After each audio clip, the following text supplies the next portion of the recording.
Thank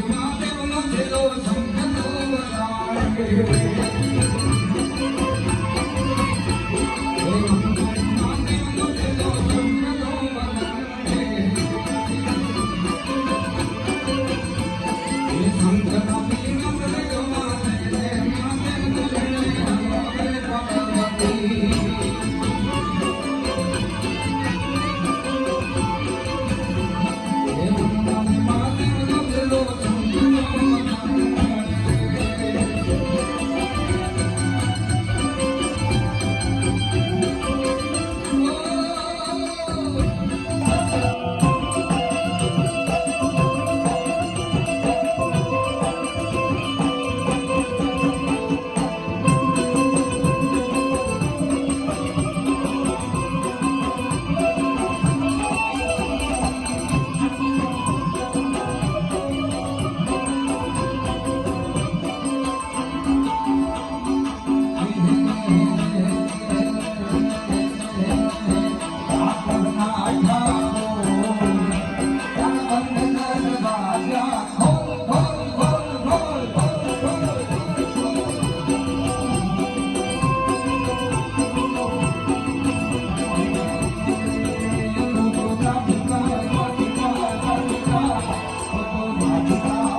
ને તો અમુક જગ્યાએ પ્રોગ્રામ હોય તો પૈસા લીધા હતા મને એમ થાય કે અમે જ બોલવું હા આ બેનું બધા દાંત કાઢો તો મજાના માણસો મુખાવીને બધાને હસતા છે ને તો અમુક જણા તો દિવેલ પીને આવ્યા ઘરેથી બહાર કોઈ નીકળે હોય તો આપણે એમ થાય કે શું સંભળાવવા માટે માણસ તો જોયું ને કાંઈ તમે સાંભળી રહ્યા છે વહેતું પાણી છે નળમાંથી એવું ભર રાખ્યું એ આપે એમાં બદલાય ને તે ખાય ખાય પણ સાહેબ આપણો દેશ આ ગણપતિ ઉત્સવ બધે ઉજવાઈ રહ્યો છે એકવાર જોરદાર તાલીના ગણગણ આ બધા માટે કરો જ્યાં એટલી બધી મહેનત કરી જાય તમારા મિત્રભાઈના તમારા ગ્રુપમાં અભિનંદનનો પાત્ર આજનું યુગ એવું છે કે બહુ ધ્યાન રાખવું પડે અને સમય એવો આવ્યો હા વાહ સમય એવો આવી ગયો મા બાપને લોકો મૂકીને જતા રહે એવા સમાચાર તો હું સાંભળીએ. સમય બદલાઈ ગયો. મને ભાઈ મને કહેતા કે દેશનું શું થાય છે? મને કેમ? મને કે દીકરી માની નથી માનતી, બાપ દીકરાનું નથી માનતો. આમાં થાય છે શું? બધું સાહેબ કઈ નહીં થાય. મને કે કેમ? આપણો દેશના સંસ્કાર પડે છે ને એના લોહીમાં એક બી બોલશે બોલશે ને બોલશે. પાછો આપણો દેશ જેમ છે એમ પાછો ધીરે ધીરે આપણે આમ સંસ્કૃતિ તરફ વળી રહ્યા છે. હવે એવો સમય 21મી સદીમાં એવો. હા, એક જણા છે ને પેપરમાં ફોટા, અમુક જણા મોઢે એવો હોય ને કે હંમેશા ખરાબ ખરાબ જ બધું બોલતા હોય. 7-10 પાના 12 પાનાનું પેપર આવે, એમાં જે ગુજરી ગયો ને એનું લિસ્ટ જોઈ લે. અને એમાં એક જણાને ફોન કર્યો, કેમ કરતા તમારા બાપુજી ગુજરી ગયા? એ કે ગુજરી નથી ગયા, બરોબર વાત, વિદેશ ગયા છે. હા, આ માણસ જેમ ના બોલે. એક અમારો કાંતિ કાકા તો ઘડિયાળ લાવ્યા છે વિદેશમાંથી. તો વિદેશમાંથી ઘડિયાળ લાવ્યા ને આમ ગામનું ગામ એટલે ઘડિયાળ મૂકેલી, એમાં છે ને ચકલી બહાર આવે અને પછી ધીરે રહીને બોલે, કાંતિ કાકા 9 વાગ્યા. એટલે આખું ગામ જોઈ લે, કાંતિ કાકાનું નામ લઈને ઘડિયાળ ક્યાંક 9 વાગ્યા, 10 વાગ્યા, 1 વાગ્યા, આવું આખું ગામ જોવા સાંભળવા બેસી રહે. એમાં સમય જતા ઘડિયાળ ખોટવાણી. ઘડિયાળ ખોટવાણી એટલે કાંતિ કાકા કે બીજે આપીએ તો ક્યાંક બગડી નાખે, માલ સામાન કાઢી લે તો કે આપણે જાતે જ રિપેર કરવી જોઈએ. તેના જાતે રિપેર કરવાનું ચાલુ કર્યું, પછી મૂકી દે. પણ જે ટાઈમ બતાવતી શું કહેવા માંડી ખબર તમને? કાંતિ કાકા કેટલા વાગ્યા? એને રિપેર ન કર્યો તો ન થાય, પણ એને રિપેર કર્યું. પણ માણસો મજા ના કરે. આપણા દેશમાં મજા જ આવે, બધી મજા જ આવે, આનંદ જ કરવાનો છે. પણ આપણો દેશ રામનો છે. પોતાના તખ્ત ઉપર, આસન ઉપર બિરાજમાન ધ્યાન પૂછું છોકરાને, માલધારીના છોકરાને પછડી નાખેલી કે હે બાળક, હે માલધારીના દીકરા, તું મને કહે કે ભગવાન શું કરે છે? ત્યારે માલધારીના છોકરાએ કીધું, ગુરુ બની પૂછો છો, શિષ્ય બની પૂછો છો? તમે ગુરુ બનીને પૂછો છો કે શિષ્ય બનીને પૂછો છો? આ વાત કરો. રાજા તો સમજણો હતો, ડાયો હતો. એને ખબર પડી ગઈ કે શું કહેવા માંગે. પોતાના તખ્ત ઉપરથી, પોતાના આસન ઉપરથી, પોતાના સિંહાસન ઉપરથી નીચે ઉતરી ગયો અને માલધારીને કીધું, માલધારીના છોકરાને કે એના રાજાના કપડા પહેરાવ્યા અને પોતે માલધારીના પહેર્યા. પોતાના આસન ઉપર બેહાડીને 2 હાથ જોડીને કીધું કે હે માલધારી, હે ગુરુદેવ, મને કહો કે ભગવાન શું કરે છે? ત્યારે માલધારીના છોકરાએ કીધું કે એક માલધારીને રાજા બનાવી દે છે ને એક રાજાને માલધારી બનાવી દે. આવું ભગવાન રોજ કરે, પણ મારું સમજાતું નથી. આવું તો ભગવાન રોજ કરે. કઠપુતળીનો ખેલ તમે જોયો હશે. એમાં રાજા હોય, રાણી હોય, બીજું બધું હોય, બધું કઠપુતળીના ખેલ થાય. પણ જેમ ખેલ પૂરો થાય ને તો બધાને એક જ હુંડિયામાં ભરી અને ખંભે રાખી નીકળી જાય. આવું ભગવાન રોજ કરે. બધા એકમાં જ હોય, કોઈ નાનું મોટું નથી થાય. ભાઈ બેનનો અવાજ આપજો. રામ અદ્ભુત શ્યામચંદ્ર કૃપાલુ ભજમન હરણ ભવભય દારુણમ નવ કંજ લોચન કંજ મુખ કર કંજ પદ કંજા. એવો રામ રાઘવેન્દ્ર સરકાર. એમ કહેવાય કે રાવણ પોતાની લંકામાં બેઠો છે શાંતિથી. એમાં ગુપ્તચર સમાચાર લઈને આવે છે કે હે રાવણ, આપણી સામે સામાન્ય દુશ્મન નથી. એનું નામ રાઘવ છે, એનું નામ રામ. ઓહો, રામ છે? હા, એ કોઈ સામાન્ય વ્યક્તિ નથી. કે કેમ? કે એના નામે તો દરિયામાં પથરા કરે છે. ઓહો, દરિયામાં પથરા કરે એ રામના નામે? રાવણ ચિંતામાં પડી ગયો, રાવણ મુંજાઈ ગયો. અને મંદોદરી છે ને એ રાવણ પાસે આવે છે. પત્ની છે ને પોતાના પતિની બેહવાની રીત અને હું જ એના ઉપરથી ઓળખી જાય કે એને તકલીફ છે. એ મંદોદરીએ જઈને કીધું, હે દેવ, આપ ચિંતામાં હતા? શું થયું? એ કે જે આપણો દુશ્મન છે ને, એ કે કોણ? કે રામ. એ કોઈ સામાન્ય વ્યક્તિ નથી. તો એના નામે તો પથરા તરે છે. એ કે એના નામે પથરા તરે એવું નહીં. કાલ સવારે હું તમે હાલો દઈએ, આખી લંકા અમે ભેળી કરીએ, તમારા નામે પથરા તરે. ઓહ, હવા પડું ભંગ ગયા ભાણ ભાણ તો હાલા લઉં ભામણા. આ જેમ લગમાન રખ દે કસપરાઉ તે પુના અનવાળાનો પુરુષનારાયણ ધરતી પર 33 કરોડ દેવતાઓને અનવાળા કર્યા. અને તે હવારના પોરમાં એ દરિયાના કાંઠે રામ આવે છે, મંદોદરી આવે, આખી લંકા ભેગી થઈને આવે છે. અને રાવણ લખે છે પથરા ઉપર ને પોતાના હાથમાં લે છે.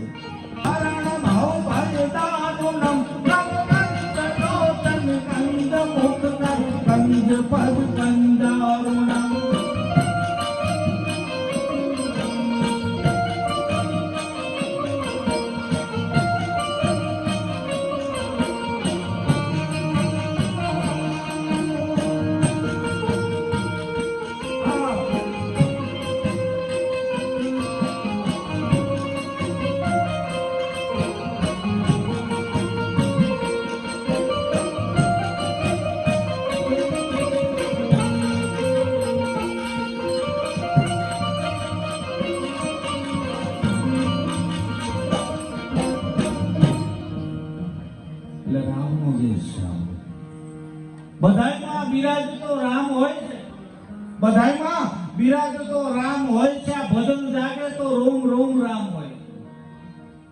અને તમે અંતરના પટે ઉભા રહીને સાધ તો કરો, ગગન ગોખમાં નહીં અણુઅણુમાં રામ હોય છે. અને પુરાવા અને ચમત્કાર ગોતનારાને કહી દો, આ પુરાવા અને ચમત્કાર ગોતનારાને કહી દો કે દરિયાને પૂછે કે પાણે પાણે રામ હોય છે. દરિયાને પૂછો તો ખબર પડે કે રામની તાકાત છે. કારણ કે આપણો દેશ છે ને શક્તિનો દેશ છે. આ તમે સાંભળો છો એટલે મજા આવે છે.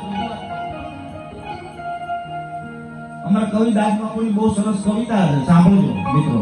આ દેશની તાસીર કેવી છે કે શબ્દ એક ગોતો ત્યાં આખી સંહિતા નીકળે.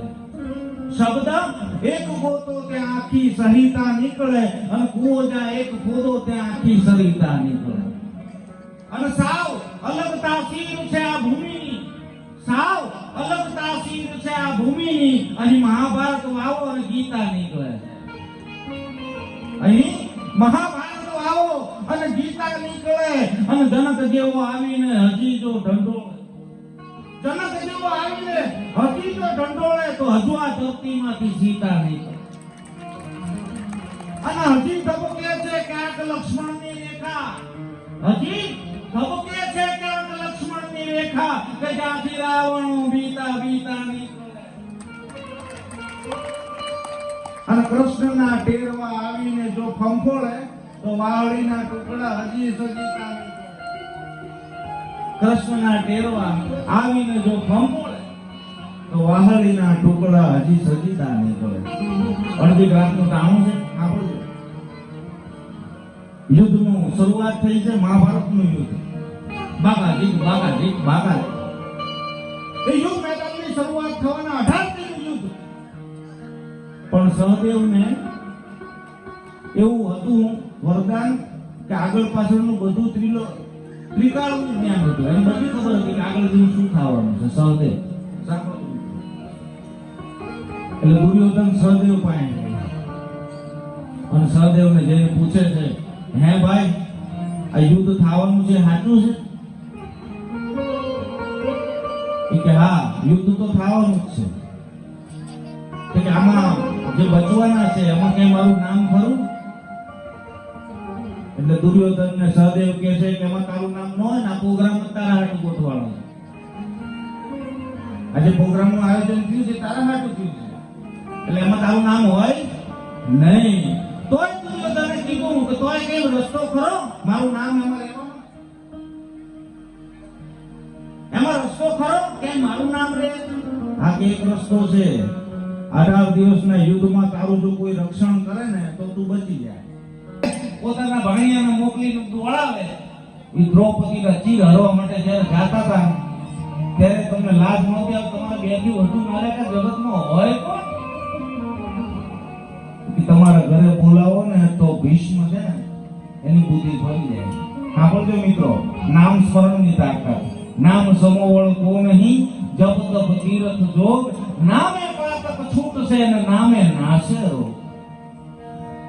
એટલે ભીષ્મને આમંત્રણ આપ્યું કે આપ પધારો દાદા જમવા. દાદા જમવા પધારે છે. દાદા જમવા બેઠા એમાં એક કોળીઓ પેલો ઉપાડી કીધું કે હું કૃષ્ણ અર્પણ કરું છું, આ કૃષ્ણના ચરણોમાં આપું છું. એટલે શકુનીએ છે ને દુર્યોધનને કીધું હવાને કાંઈ ન થાય. આ દાદાએ કૃષ્ણ અર્પણ કરી નાખ્યું. સાહેબ નામનો મહિમા તો જો કૃષ્ણએ કૃષ્ણ અર્પણ કર્યું એટલે હવે દાદાની બુદ્ધિને કાંઈ વાંધો આવે નહીં. એટલે યુદ્ધ મેદાનમાં જેથી ભૂગોળ વાગ્યા, વાહ, પણ કૃષ્ણ કેવો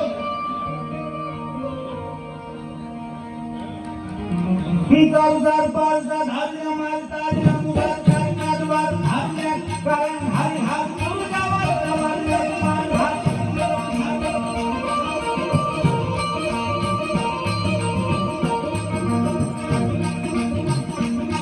તાર પાલતા ધાર્યા મારતા મુગાર કારનાર વાર હાર્યા કારણ હારી હાર મુગાવાર તમારે હાર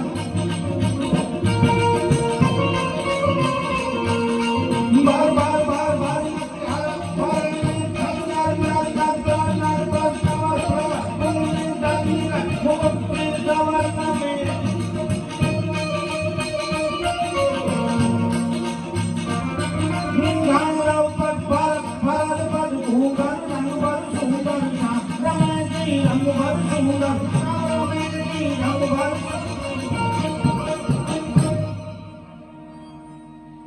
એટલે આ તો નાની વાત હતી, એક તમને સંભળાવી છે નાની.